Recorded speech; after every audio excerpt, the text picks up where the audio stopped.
Library. Tonight, the company in association with Coming on the Edge present Brent Thorpe in Too Old for Television. Now please, put your hands together and welcome to the stage, Mr. Brent Thorpe!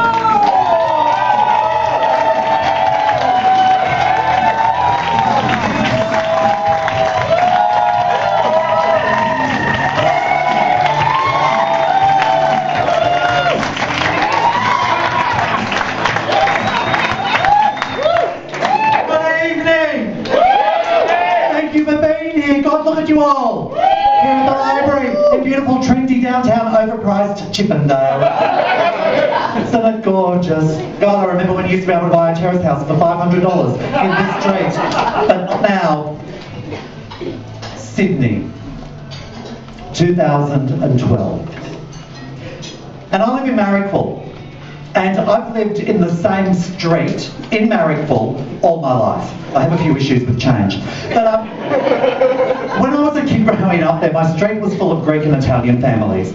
But since 2005, there have been 18 gay and lesbian couples living in my street.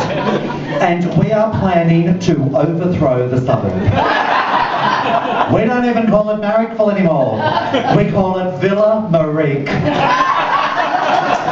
You should be there on a Saturday afternoon when everyone is mixing cocktails and martinis. Don't bend over, you're going to end up with an olive up your ass. She's a drag queen next door.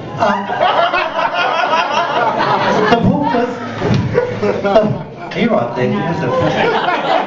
The pools in my street are all thin. They all go to the gym, they all go to Fitness First in Newtown, or as I like to call it, Fitness Fist. And they're immaculately groomed. They live in beautifully renovated homes with polished floorboards, tongue and groove.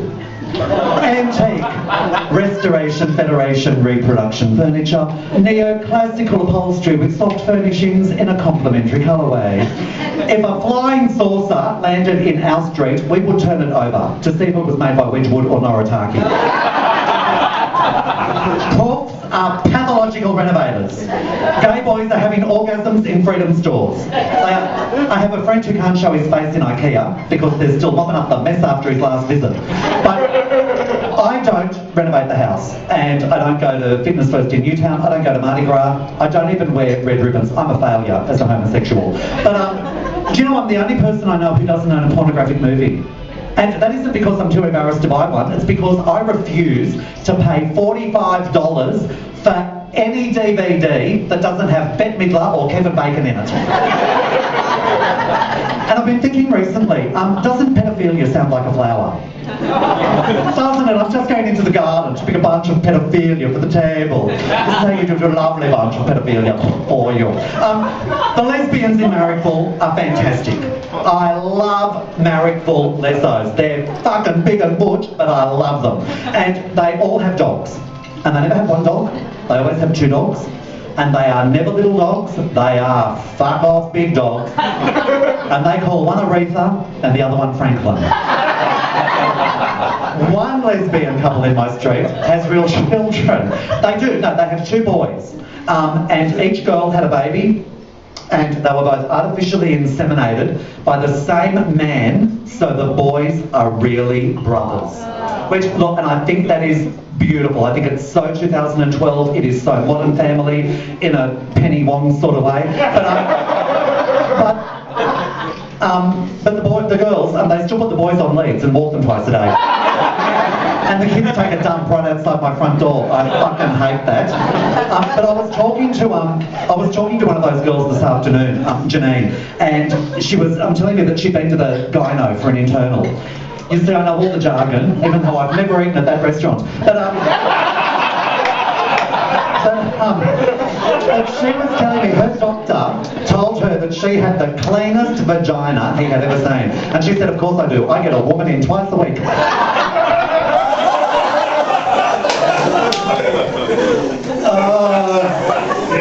Dear. Pardon me, I don't have children, I know you're shocked.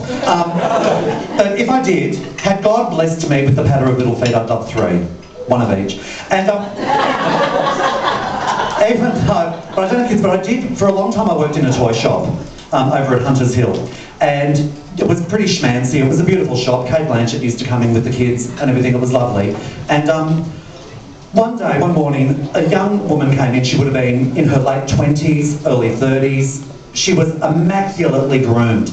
And I later found out that she was married to a major Sydney property developer. And she had never had a job, and she had never worked a day in her life. She was the real deal desperate housewife. And I'm talking her outfit, she was in an Armani sweater, Alexander McQueen boots, Escada jeans, Fendi handbag, Louis Vuitton sunglasses, Chanel scarf. Her wardrobe easily was worth $24,000 to $28,000. And this is at the local shops on a Wednesday morning. She had her hair straightened 3 times a week by Joe Bailey. And I'm not talking at Joe Bailey's, I'm talking by Joe Bailey. He went to her house. Anyway, she's walking around the shop and she gets to the aisle where the educational toys are. And, is someone drunk? I hope so. And she gets to the aisle where the educational toys are and she gets to these flip cards. There are 3 piles of cards, and the first pile has an image on it, the second pile has a prefix, and the third pile has a suffix. So you might have a picture of a chair, and then you'll have a CH and an AIR, and it teaches the kids to spell. Pretty straightforward, so I think. Anyway, she gets to this, and she said to me, "You have a beautiful store here." I said, "Thank you." I said, "We really like it." And she said, "These educational aids," she said, "These are fantastic." And I said, "Yeah, no, they are." I said, "They're great for kids when they start school." And she said, "Now tell me, do these come with instructions?" And I said, "Darling, that's a spelling aid. That's the instructional part." And like, she looked $1 million, but she was as dumb as dog shit. I swear to God, that woman would study for a pap test. And in the face of that, Joe Hockey goes on national television and tells Penny Wong that gay and lesbian couples are depriving children of a normal family life. Like, what is the fucking worst thing that is going to happen? Like, if a gay couple adopted children, like what? We're going to teach them how to be fabulous. For fuck's sake.